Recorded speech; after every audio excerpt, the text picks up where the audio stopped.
In the beginning was the Word. The Word was with God. The Word was God. He was with God in the beginning.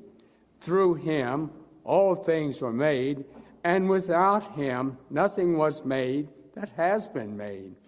In him was life, and that life was the light of men. The light shines in the darkness, but the darkness has not understood it.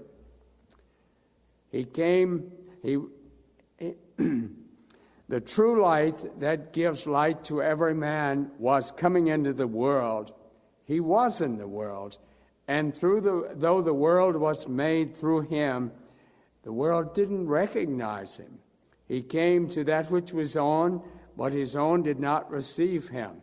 But to all who did receive him, those he believed in his name, he gave the right to become the children of God, children born not of natural descent, nor of human decision or a human will, but born of God.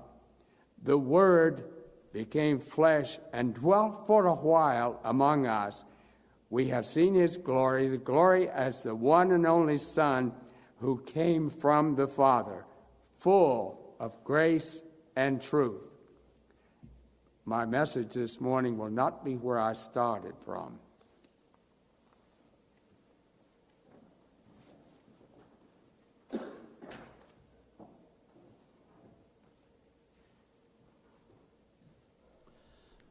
This piece by David Combs is just a very simple piano solo. There is no recorder part. At least there wasn't before this past Tuesday when I started to write it. It might smear on the page a little bit. The recorder part is just a butterfly that sort of floats above the melody, and sometimes in harmony with it. Abundant joy, what is that? It's not the giggly joy of kids under the Christmas tree Christmas morning. It is more an abiding contentment that in spite of whatever the Lord has given us, all that he has given us, and all that he has taken away, we can still say, bless the name of the Lord.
whole day, it's good to be out, hasn't it? If you haven't been blessed today, there's something wrong with you, not because anything here. I got a Christmas card that created a problem for me, and it was from a family member, but they signed it M-A-R-R-Y Christmas. And when I shared that with Rhonda, she then threw a monkey wrench in the machinery. She said, take out one of those R's. Now you got a different thing to think about. But I want to throw a great big chunk of something in the wheels of Christmas right now, and I hope you'll think about it for a long time, and then you can tell me sometime what you think, and it'll be all right with me no matter what. Because, we tend to think of Jesus coming as a baby as being that moment when Jesus became among us, and he went, big deal. I'd like to give it a whole new title, and this is that Jesus coming is an interrupted journey in eternity. An interrupted journey. Now, and he was with us 33 years, so that's how long this interruption took place. But when I read John, that passage in John, in the beginning, Jesus was with God, Jesus was God, he was there. He's been there forever. He didn't have his beginning at Christmas, only his coming among us as a human being. And can you ponder what it was like for this one who lived eternally to be in his mother's womb for 9 months and then come out as this baby? I hope he was a better baby than my 1.5-year-old Emily is. Whee, that crybaby. But I love her. And when I call her by name, she smiles. And when I said, Emily, I'm going to church this morning, they're leaving for a little trip. And she, that. Well, I don't know what it was like that when Jesus was born. You think about that when he was a baby. Here is one who has been forever.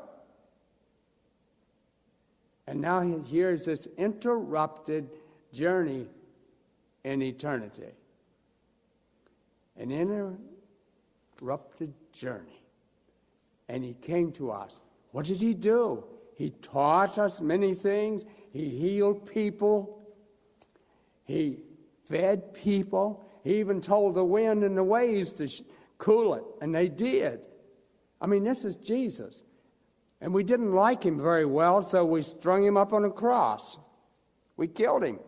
That is, we killed his physical body. And you know what happened 3 days later. He arose from the dead. And he kept some of that interrupted journey a little bit longer while he connected himself as a resurrected person with the disciples and others. I think what we have here in this interrupted journey is exactly what God was doing in John 3:16. God so loved the world that he interrupted eternity to give us Jesus Christ for a time to show us how much he loved us and how much he cares. Have you ever had anybody love you? Have you ever had anybody who didn't? Have you ever had anybody hug you recently? If nobody has, why, give somebody a hug and make them do it. Love expressed. Isn't that exactly what this interrupted journey from eternity? God interrupted the normal routine of things in order to show us his great love and mercy. And if that don't wow you, I don't know what it'll take to wow you. God. What an awesome God we serve. What an awesome God holds us up. Oh, God, we just sang about, what God does for us. It's fantastic. And I see it so much. One day I went to see Dorothy Doss. She's become one of my girlfriends. And I looked out, she was having a downer day, and I looked out over at Stanley Town, and I saw one little yellow dandelion bloom. And I spent probably 15 minutes describing that one beautiful little dandelion bloom to Dorothy, and she got a smile. That's what our God does for us. He'll put it in there. Or he'll send Rhonda along to say, hey, that's fine on M-A-R-R-Y, but have you ever thought about what it's like to M-A-R-Y Christmas? And I'm saying now, even more, Rhonda, we'll get together one of these days soon. And what about this interrupted journey in eternity where God interrupts the journey just because he loved us and just because he cared? And do you know what Jesus is doing now? 1 John chapter 2, it says Jesus is in heaven interceding for us. He's talking to the Father, and he says, Father, Clyde should have had more patience with that granddaughter yesterday, and but I'm still glad he patted her where the diaper was, rather than elsewhere. But forgive him, Father. He's still got a lot to learn in the way of patience. And boy, is my son-in-law. He's an impatient critter. And now he got that foot, that big toe and part of his foot cut off there. And he said, what in the world am I going to do? He's always on the go. Fireball. And now, he better wouldn't. So I noticed something that he got a tool last night, a wood-burning tool, I think, from some source. And I noticed he had a board this morning, and he had printed his name out there. That's good news. God is working in a situation to help him to say, this healing process is going to be a slow one, but in the meantime, I'm going to, give you some insight and ways that you can be a blessing to others. I don't know what he's going to come up with, but he's going to come up with something. But isn't that what our God does? He interrupts our journeys. And now you know my story. I was just out of high school, just before we get up to Philpott Dam Road, go out here, head-on collision. Dad was driving, 5 of us in the car, 5 of us kids, mother and dad, and only mother and I, the only 2 that got damaged. But out of that, I got a wife and I got a ministry. Now, how much of a blessing God does that thing, an interrupted piece of eternity. I think it is a personal thing as well as a big thing. Well, and in Revelation, it says this, and Revelation, that's the last book of the Bible, isn't it? I saw a new heaven, a new earth. The first heaven, the first earth had passed away, and there was no longer any sea. I saw the holy city, the new Jerusalem, coming down out of heaven from God, prepared as a bride, beautifully dressed for her husband.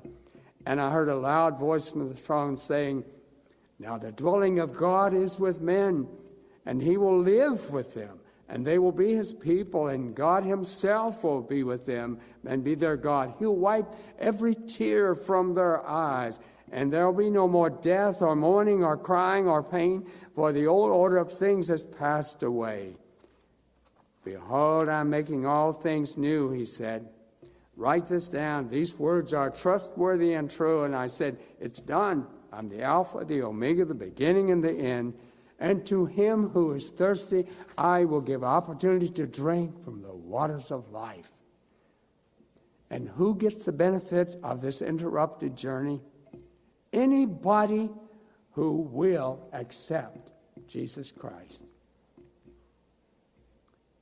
and whose names are written in the Lamb's Book of Life. Amen.